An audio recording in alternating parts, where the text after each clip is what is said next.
Buenas. Sí. Vamos a aprovechar que esto está aquí. Creo que es para mí. Muy bien. Bueno, muy buenos días tengan todos. Eh, Estoy agradecido por, porque el Señor me permite una vez más estar aquí y hablar de la palabra de Dios. También os agradezco a vosotros por ser partícipe de esta reflexión. Siempre todos participamos en la reflexión, aún cuando estás allí meditando y en pensamientos también se fortalece la reflexión, ¿no? La reflexión es muy importante la reflexión y dedicamos este tiempo de reflexión. Bueno, ya con la alabanza ya iniciamos la reflexión, la alabanza nos, nos incita a reflexionar en ciertas cosas, en ciertos aspectos. Y ahora vamos también a reflexionar en algunos temas. La reflexión es lo que nos hace crecer, no las experiencias y la reflexión, porque experiencia más reflexión es igual a aprendizaje. La experiencia por sí sola no nos hace crecer. Las experiencias por sí solas nos causan una emoción temporal, un sentimiento. Por eso es que tenemos que dedicar también a la reflexión. Justo ayer comentaba con los jóvenes, ayer los jóvenes de la iglesia tuvimos una experiencia un poco inusual, ¿no? de mucha exaltación y, y la experiencia por sí sola no nos enseña nada, pero cuando reflexionamos sobre lo que hemos vivido es lo que nos hace crecer. Y dedicamos este tiempo para reflexionar. Todos los días debemos dedicar tiempo para reflexionar, pero el día del Señor también debe ser para reflexionar. No solamente descanso, ¿no? El día del Señor es simplemente olvidarnos del trabajo, desconectar del trabajo, pasarla bien y descansar. El día del Señor es para reflexionar y para meditar en su palabra también. Hoy quiero hablar de un tema que, bueno, debo decir que el mensaje de hoy ha sido el que más me ha costado de todo, quizás de todos los que he preparado para acá. Me ha costado bastante. Por eso quiero que presten mucha atención, porque os voy a hablar desde un punto de vista muy personal, de cómo Dios me ha venido hablando y lo que Dios me ha venido enseñando. Y quiero ser lo más honesto con vosotros. Voy a hablar sobre vida en abundancia. Y bueno, para hablar sobre vida en abundancia, primero me voy a remitir, como es esperado, al versículo popular, al texto bíblico popular del buen pastor. En Juan 10, del 7 al 10, dice: volvió pues Jesús a decirles: de cierto os digo, yo soy la puerta de las ovejas. Todos los que antes de mí vinieron, ladrones son y salteadores, pero no los oyeron las ovejas. Yo soy la puerta, el que por mí entrare será salvo, y entrará y saldrá y hallará pastos. El ladrón no viene sino para hurtar y matar y destruir. Yo he venido para que tengan vida y para que la tengan en abundancia. Un pasaje muy conocido, un pasaje que hemos escuchado mucho. El típico pasaje que aprendemos de memoria, ¿no? Y sobre todo esa última frase: yo he venido para que tengáis vida y la tengan en abundancia. Lo sabemos de memoria, la recordamos muchas veces. Pero el eterno debate que esto ha gestionado es: ¿qué es una vida en abundancia? ¿A qué se refiere tener una vida en abundancia? Aquí es donde entra el análisis, porque una vida de abundancia, ¿en qué? ¿En qué área tenemos abundancia? ¿Qué es una vida abundante? ¿Muchos años de vida? ¿O una vida con muchos bienes y riquezas? ¿O una vida, en fin, una vida en paz? ¿A qué se refiere Jesús con una vida, con una vida en abundancia en este pasaje? Si analizamos las enseñanzas de Jesús y lo que Jesús predicaba, podríamos entender que una vida en abundancia en realidad es una vida íntegra, consagrada en todos los aspectos para Él. Una vida plena en todas las áreas, no solamente en un área, en todas las áreas. Para Él, para Jesús, una vida en abundancia es una vida en plenitud. Y la vida en plenitud incluye una vida sin preocupaciones, sin afanes, una vida consagrada a Él, pero tampoco perdamos de vista que una vida en abundancia también incluye aspectos materiales, porque a Jesús también le interesa nuestra calidad de vida en esta tierra, en conformidad con nuestra evolución, con nuestro desarrollo espiritual. Es decir, que todas las circunstancias y todas las bendiciones benefician o son favorables para nuestro desarrollo espiritual y no para nuestra carnalidad o nuestro ego. Dice la Biblia en Salmos 35, 27, canten y alégrense los que están a favor de mi justicia, a favor de mi justa causa, y digan siempre, sea exaltado Jehová, que se deleita en la paz de su siervo. Y hay otras versiones que dicen también que se deleita en el bienestar de su siervo. Dice Juan 1:2, amado, yo deseo que tú seas prosperado en todas las cosas y que tengas salud, así como prospera tu alma.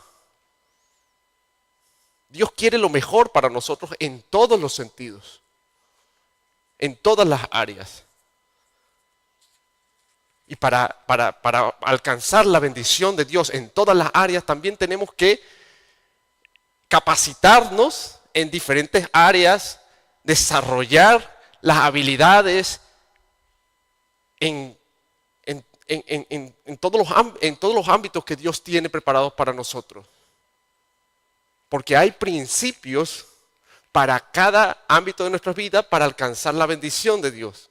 Y nosotros tenemos que caminar y conocer esos principios y caminar en ellos para tener realmente una vida en plenitud en todas las áreas. En todas. En el mundo académico se ha generado una dicotomía clásica de ¿eres de ciencia o eres de letra? ¿Eres de ciencia o eres de humanidades? Parece que algunos nacieron para ser de humanidades y otros para ser de ciencia. Si a mí me preguntan que ¿eres de ciencia o eres de humanidades? Yo respondo, yo soy de humanidades, yo soy de letras, totalmente. Porque escogí una carrera orientada a las humanidades, orientada a las letras. Sin embargo, yo no me considero que no sirvo para las matemáticas. Bueno, modestia aparte, yo creo que tengo las facultades también para estudiar matemáticas. Me gusta el cálculo, me gustan las estadísticas, me gusta mucho. Creo que tengo buen razonamiento lógico. No lo sé, yo creo que sí. Pero en secundaria, en el colegio, no me gustaba la matemática. Le tenía un rechazo, un repudio a las matemáticas. No me gustaba esa asignatura. Yo estudiaba para sacar una nota, pero nada más. Por eso también me fui después para la parte de letras. Pero me pongo a pensar que creo que mi rechazo a las matemáticas venía por mi formación. Desde los primeros años, es verdad que creo que no consolidé una buena base en matemáticas y acumulé muchas deficiencias.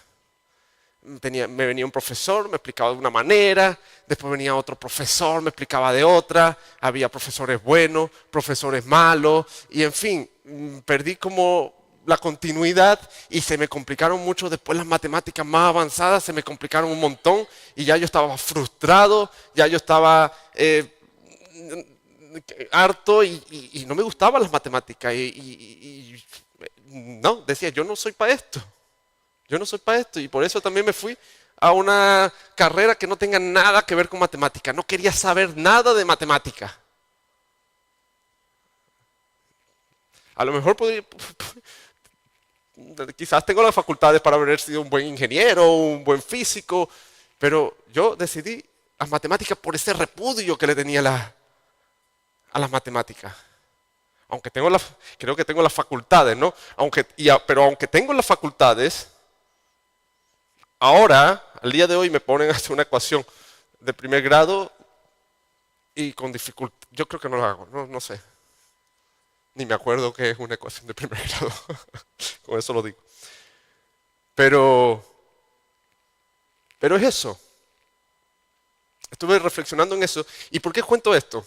Porque en la vida cristiana tenemos que cursar diferentes asignaturas.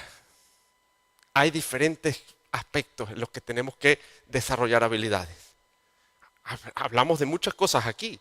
Hablamos del amor de Dios, del perdón de Dios, hablamos de la intercesión la semana pasada, hablamos de la relación con Dios, la familia, la relación con los hermanos. Y yo me di cuenta, me puse a pensar, y haciendo un análisis cognitivo, que es pensar en por qué pensamos de cierta manera. Me puse a meditar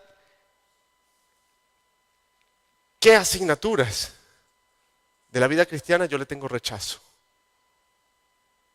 ¿Y por qué?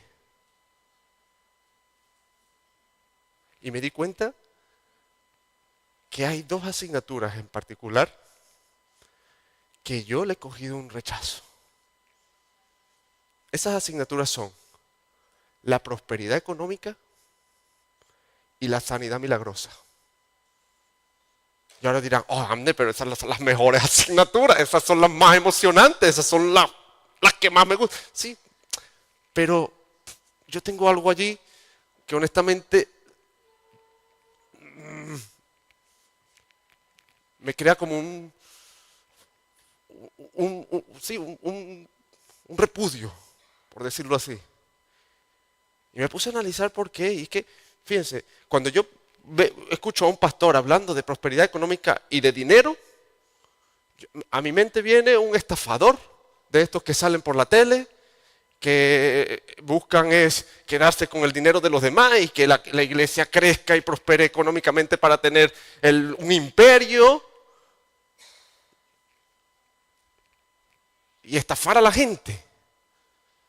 Y cuando escucho hablar de, no sé, de sanidad milagrosa, me viene a mi mente estos pastores, estos predicadores que hacen unos espectáculos de sanación y cosas raras y tal. Y yo no sé, pero a mí eso nunca me ha parecido apropiado y siempre he tenido como un rechazo a eso. Y me di cuenta,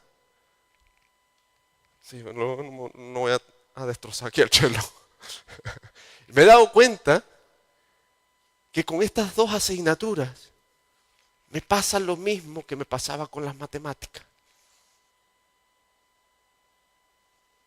Que por una perspectiva condicionada la rechazo totalmente. No quiero saber nada de eso. A mí me pasa con esas dos, pero a mucha gente le pasa con otras. Y no me gusta entrar en estos temas, no me gusta, y mucho menos predicar de esto. Pero estos últimos meses, ya llevo bastante tiempo, no las últimas semanas, ya tengo bastante tiempo meditando en este tema, y yo creo que Dios me estaba diciendo que tengo que reflexionar aquí y quería compartir esto con vosotros. Y no vengo aquí, no vengo hoy a decirles que voy a hablar de la prosperidad y la sanidad y que voy a explicarles cómo vamos a ser prósperos y cómo vamos a ser sanos, porque Porque como ya he dicho, es un tema que soy un inexperto porque he evadido el tema por muchos años y recién ahora es que estoy tratando de estudiar el tema sin prejuicios y sin los sesgos que siempre he tenido. Pero quiero compartirles que me he dado cuenta de que el enemigo nos está robando bendiciones, haciéndonos creer que hay temas que no tenemos que meternos, que no son para nosotros, haciéndonos rechazar ciertas asignaturas. Pero el Señor quiere que tengamos una vida abundante en todos los aspectos. ¿Y cómo podemos entonces apoderarnos de la bendición de Dios en todas las áreas? Lo primero es escudriñar la palabra, leer la palabra.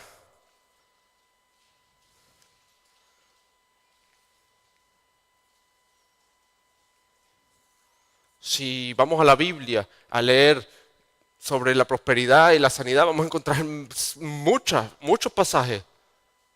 Muchos pasajes. Dice en Deuteronomios 8:18, sino acuérdate de Jehová tu Dios, porque Él te da el poder para hacer las riquezas, a fin de confirmar su pacto que juró a tus padres, como en este día. Filipenses 4:19, mi Dios pues suplirá todo lo que os falta conforme a sus riquezas en gloria en Cristo Jesús. Y muchos, estos son algunos ejemplos, pero sí es verdad que Dios habla mucho de la prosperidad económica. También habla mucho de la sanidad.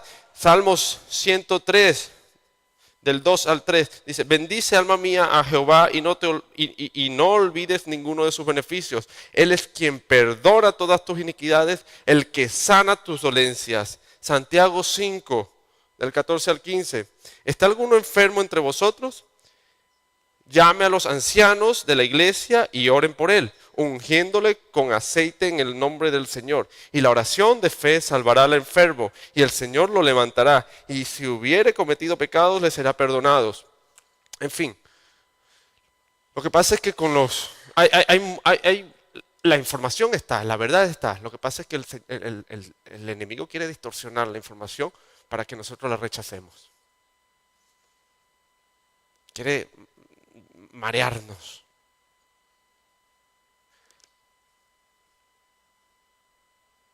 Otro aspecto que tenemos que tener en cuenta para apoderarnos de las bendiciones es reconocer cuáles son esos prejuicios, esos sesgos que tenemos y qué es lo que nos hace rechazar ciertos temas y por qué. ¿Qué es lo que nos hace tener dudas y por qué? Porque esa es la estrategia más preferida por Satanás. Hacernos dudar, hacernos rechazar el mensaje. Que tengamos conflicto con ciertos temas. ¿Vosotros sabíais que el mismo Martín Lutero tenía conflicto con algunos temas de la Biblia? Martín Lutero tenía un fuerte conflicto con el libro de Santiago. Porque el tema de la salvación por obras, ¿sabe? La fe y las obras, ese era un tema bastante, estaba muy latente en esa época. Y Martín Lutero le molestaba esas menciones de las obras en Santiago. De hecho, consideró no traducir ese libro y no incluirlo. Pero lo que hizo fue al final, escribió un comentario propio de él sobre el libro de Santiago y junto con otros libros, incluso estaba el de Hebreos y el de Judas, e incluso también los puso al final de la Biblia con Apocalipsis, como para restarle un poco de importancia. La Biblia luterana antigua no tiene la misma distribución de libros que tenemos hoy en día, porque estos libros los ha puesto al final para restarle importancia. un conflicto que él tenía. Pero gracias a Dios no eliminó esos libros. Porque si no, hoy tendríamos que ir a la Iglesia Católica, la Biblia de la Iglesia Católica para leer esos libros, ¿no? Como tenemos que hacer con algunos otros. Pero esa es la técnica del enemigo. Tratar de distorsionar la información. De distorsionar la información. Y cuando no tenemos la información, no tenemos el conocimiento y nos privamos de las bendiciones de Dios.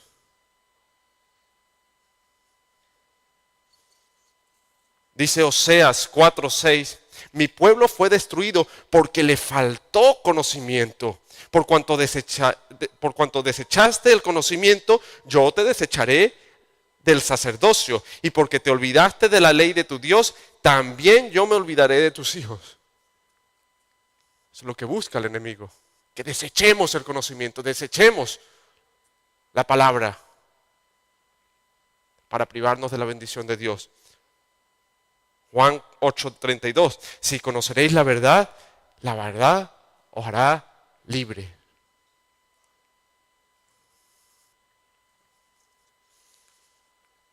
Hay que ver a qué cosas tenemos tanto rechazo. Hay que ver, incluso hay que ver de ciertas religiones que rechazamos. ¿Qué rechazamos de la Iglesia Católica tanto? No hay que perder de vista lo que nosotros rechazamos de la Iglesia Católica, porque a lo mejor estamos rechazando junto con barbaridades, estamos rechazando también principios de bendición. Se me viene a la mente muchas iglesias han vetado el pensamiento de los santos, de los mártires de la Iglesia Católica, porque se considera como idolatría a los santos. Pero cuánta revelación importante puede haber en los libros, en los escritos de estas personas. Y así muchos temas, ¿no? O incluso dentro de nuestras iglesias, porque nuestras iglesias que están siendo muy atacadas.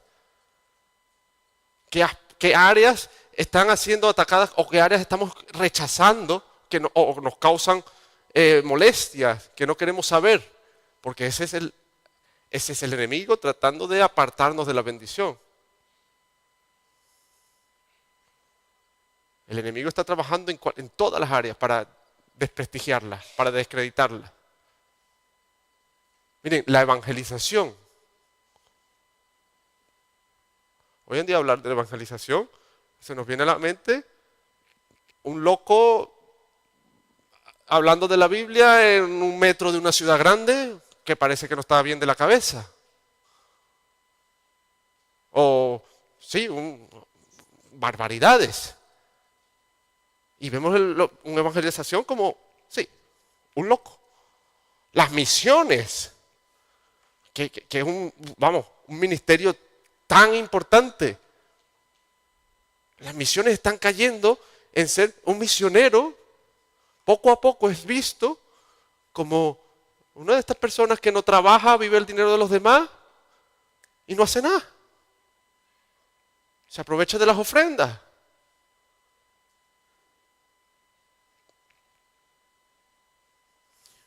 Y hay muchas. No me extraña que en algún futuro la alabanza, tengamos rechazo a la alabanza y eliminemos la alabanza de las iglesias. Porque asociemos la alabanza con shows, espectáculos, negocios discográficos, desvirtuaciones de la moral. Porque el enemigo está metiendo la mano allí para que lo veamos mal. La familia, la institución más bonita creada por Dios es la familia. Y la más prestigiosa. Pero la familia, el enemigo está atacando directamente a la familia. Divorcios masivos, toxicidad, violencia doméstica. ¿Qué causa esto? Los jóvenes hoy en día, o los jóvenes dicen, no, pues yo no me voy a casar, yo no voy a tener hijos. Yo no me voy a casar con un cristiano, da igual, eso da igual, ¿no? Si es lo mismo. Si es un desastre igual, el matrimonio es un fracaso, el matrimonio es una cárcel. El enemigo metiendo ideas para que nos perdamos de las bendiciones de Dios. Porque esa es la técnica más efectiva también o preferida del enemigo. Distorsionar la información para que tú la rechaces. Y eso es lo que hizo. Bueno, cuando el Evangelio comenzó la iglesia, en los inicios de la iglesia, y la iglesia comenzó a crecer con la iglesia primitiva, el enemigo, la primera estrategia fue perseguir. Perseguir a los cristianos, matando a los cristianos. Pero eso no funcionaba tanto, porque mientras más mataba, más se animaba la gente. Entonces, ¿qué hizo? Mira, yo supongo que hizo una asamblea con toda su gente y tal, y dice, mira, vamos a cambiar la estrategia. Ahora vamos a coger el cristianismo, vamos a coger el mensaje de Jesús y lo vamos a predicar por todo el mundo. Pero vamos a contaminarlo. Vamos a meterle cosas falsas. Vamos a meter abusos. Vamos a meter ritos satánicos, ritos raros, para que en un futuro, cuando la gente venga a hablar de Jesús, nadie quiera saber nada de Jesús. Nadie quiera saber nada con la cruz. Nadie quiera saber nada de la Biblia. Y empezó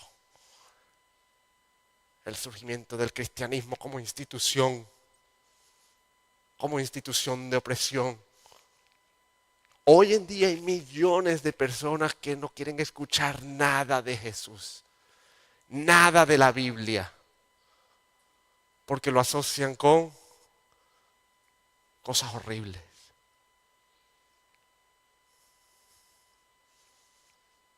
Cosas horribles. Pero también nos pasa a nosotros cuando escuchamos de cosas y verdades de la Biblia. Cuando escuchamos ciertos temas bíblicos que son de bendición para nosotros, y nosotros los rechazamos.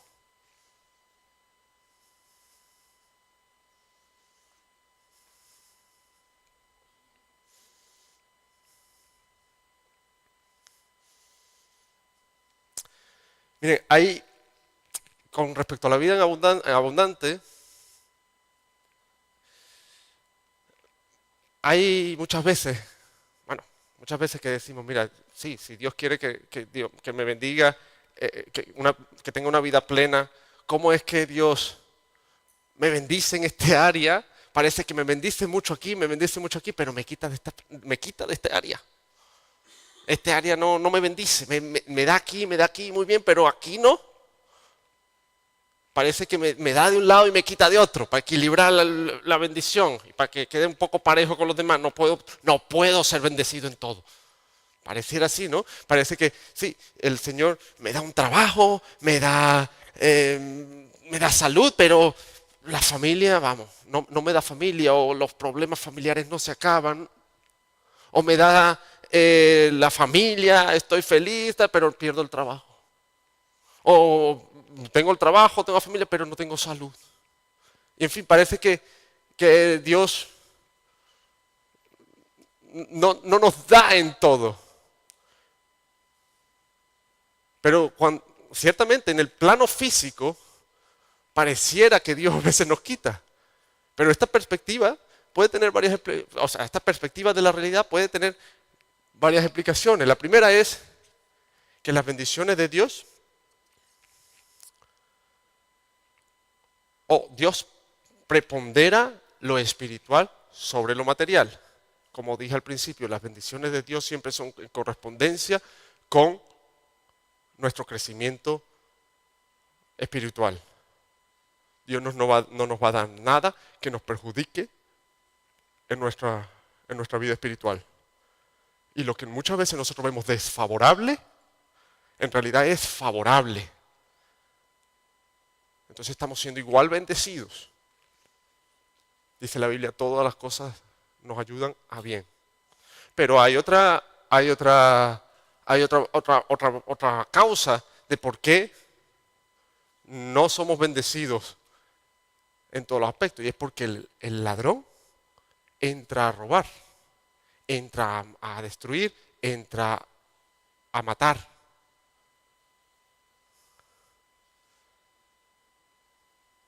Con engaño.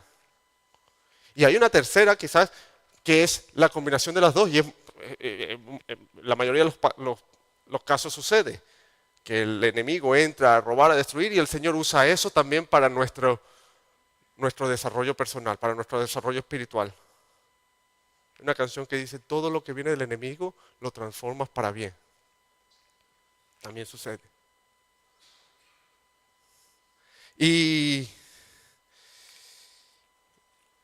estaba pensando en eso, me pasa mucho esto con estos temas y quizás con algunos otros, pero también pienso que en muchas iglesias estos temas de la sanidad y la prosperidad son un poco, no se tocan mucho por este conflicto.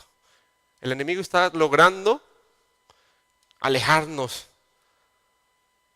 de temas de prosperidad y sanación. Ha dado fuerte allí. Y miren, hay una historia fascinante en la Biblia. Esto es lo malo de traer los papelitos así sueltos mejor. Bueno, hay una historia fascinante que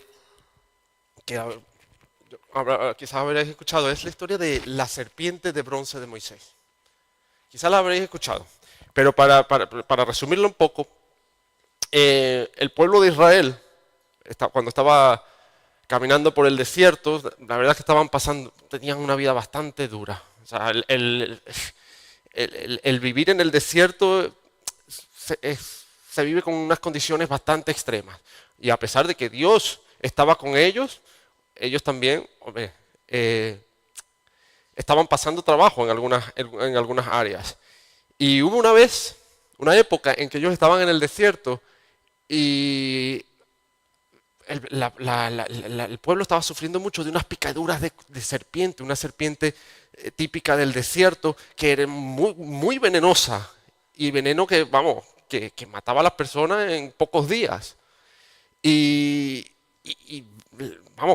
eso era un caos, los campamentos estaban llenos de gente muriéndose, gente con picaduras, gente agonizando, un desastre, ¿no? Y Moisés clama a Dios y le pide una solución. Y la solución es que le dice a Moisés que haga una serpiente de bronce. Escuche bien, una serpiente de bronce, la ponga en una estaca y que los enfermos pasen y vean la serpiente y cuando vean la serpiente van a ser curados. Y así era. Los enfermos daba igual que tan enfermo estaba, si ya estaba moribundo, si lo acababa de picar la serpiente, tal, no. A todos se curaba. Claro, esto era una medida excepcional que se hacía en ese momento bajo esa circunstancia. Yo lo veo como cuando el profesor ve que el examen está complicado y que los alumnos no estudiaron mucho y dice, bueno, venga, hagan el examen al libro abierto para que aprueben. ¿No? Pero así se solucionó, todos se sanaron. ¿Qué pasó? Esa serpiente de bronce, en realidad después que este pueblo salió de este desierto y ya no sufrían picaduras de serpiente y esto, ya la serpiente no tenía utilidad, ¿no? Pero la conservaron como reliquia. La tenían ahí como reliquia muchos años la serpiente de bronce Ya no sanaba ni nada, pero la tenían allí como recuerdo. Pero ¿qué pasa? Que a más de uno, con el paso de los años, más o menos uno se le ocurría la idea de decir, mira, y si la serpiente, y si le pido a la serpiente que me sane. Y a veces venía, no sé, un enfermo de hemorroides y decía, mira, lo voy a picar el ojo ahí a la serpiente a ver si me curo. Y así empezó, y la gente empezó a pedirle a la serpiente esa, y ya eso, después traían ofrendas a la serpiente, y quemaban incienso a la serpiente, y eso se volvió un desmadre, ya la traían a los niños, adoraban a esa serpiente, y eso era un caos. Tanto así, que luego el rey Ezequías ordena destruir esa serpiente, que la destruyan en pedazos, porque lo que estaba haciendo la serpiente era que estaba desviando la atención del pueblo del verdadero poder de Dios y también causando rechazo a toda la gente sobre el poder de Dios para sanar. Así que se destruyó la serpiente y ya. Y yo me pregunto, ¿y cómo se sanaba la gente entonces después? Después que esa serpiente no estaba operativa, ¿cómo sanaba Dios a la gente? ¿O Dios dejó de sanar a la gente? Yo digo, no, ya se acabó. Ya el poder para sanar se acabó. ¿No? Pero después de que salieron del desierto, el Señor dejó principios para la sanidad.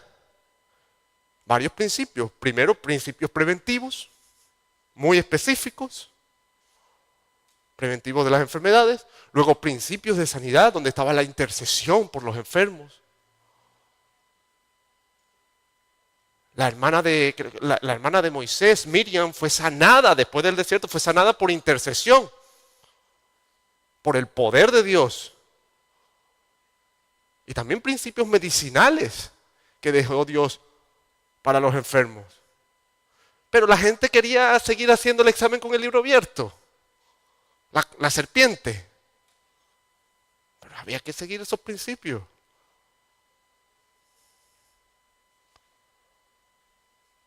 Yo me pregunto, ¿por qué el Señor no dejó eso? No dejó esa serpiente operativa ¿se imaginan hoy en día? No sé dónde estaría esa serpiente, pero el enfermo va para allá, mira eso y resuelto el problema. Pero no, en realidad lo que Dios no quiere que nuestra relación con Él se canalice a través de un objeto.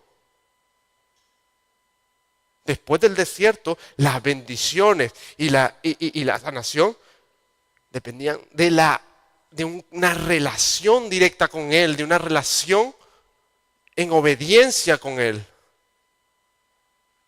para poder crecer.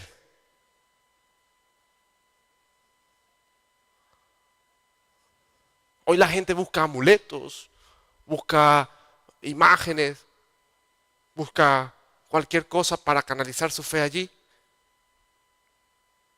y tratar de ser sanado. Eso no es lo que quiere Dios. Eso no es lo que quiere Jesús. Y Jesús es nuestro mediador también con el Señor. De hecho, Jesús, ¿dónde estará? Jesús hace una analogía muy buena con esta serpiente, porque Él la menciona también en... ¿dónde está? Aquí en Juan 3:14. Y como Moisés levantó la serpiente del desierto, así es necesario que el Hijo del Hombre sea levantado para que todo aquel que en él cree no se pierda, mas tenga vida eterna. Qué bonito que Jesús hace referencia a esa serpiente para darnos a entender en realidad el significado que tenía esa serpiente y que tiene la cruz de Jesús. El Señor ha sido levantado, ha sido crucificado por perdón de nuestros pecados. Y en Él, si tenemos la mirada en Él y solamente en Él, podemos obtener las bendiciones de Dios conforme a su voluntad. Pero es muy fácil, la gente busca a un pastor para que le sople y sea sanado, o el aceite de Jerusalén que yo no sé de dónde viene y tal, o el manto de no sé qué. No hemos aprendido. Lo mismo pasa con la prosperidad económica. En el desierto caía maná del cielo, sin ellos hacer nada. No tenían que trabajar. Todos los días caía lo que tenían que comer.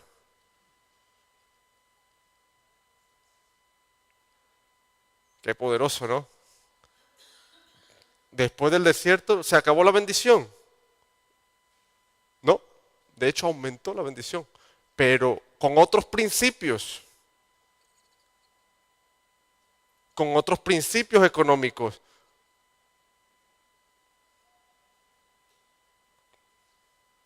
Ay, y la gente, supongo que el que se quedaba orando y clamando para que caiga maná del cielo, se moría de hambre. Ahora había que hacer otras cosas. Ahora que había que desarrollar otras habilidades. Ahora que había que trabajar otras áreas.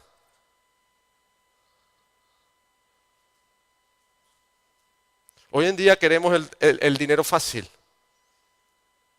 Y creemos y nos engañan pensando que sí, no, declarando es que tú vas a prosperar. Pero los principios económicos también están en la Biblia, como los principios de sanación, que hay que hacer. ¿Estás clamando para el maná, para que caiga maná? Eso es hacer el examen con el libro abierto y eso se acabó.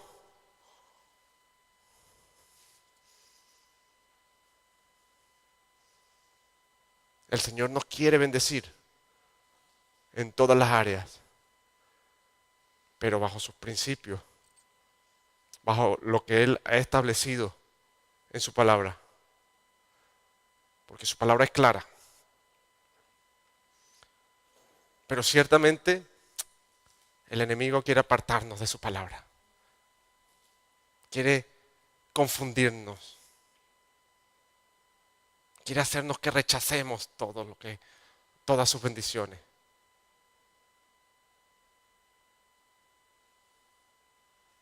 Porque somos muy sensibles. Somos muy sensibles al engaño, a la decepción, a la frustración. Y nos cansamos. Y el enemigo conoce esa debilidad. Pero el Señor quiere bendecirnos y también nos da la fuerza y el poder para vivir una vida de bendición, una vida en abundancia, una vida en plenitud. Y vamos a orar y vamos a pedirle al Señor que nos ayude a reconocer lo que Él quiere para nosotros, lo que Él tiene para nosotros, los planes de Él para nosotros. Que si hay algo que estamos rechazando y en realidad es una bendición, que podamos abrir los ojos y que podamos caminar hacia esa bendición. Que podamos saltar esas barreras que nos hemos creado. Romper con esos prejuicios.